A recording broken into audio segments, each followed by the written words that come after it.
ابيض بالصلاة على النبي عليكم يا رجالة. تعالى نوريكم اقدم حضارة في العالم واحسنها. يعني لما نقول مصر ام الدنيا مش من فراغ، احنا جايبين لكم دلوقتي حضارة من 3500 سنة.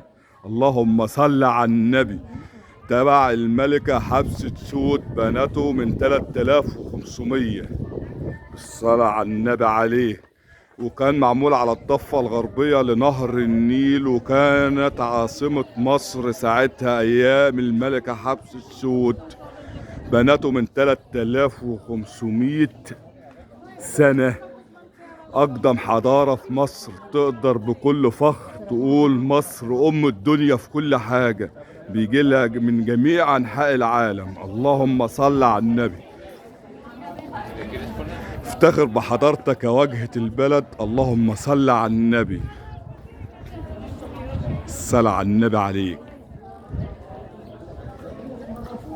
أقدم حضارة في العالم مش في مصر، يجيلها من جميع أنحاء العالم كده. افتخر يا واجهة البلد. تحيا مصر.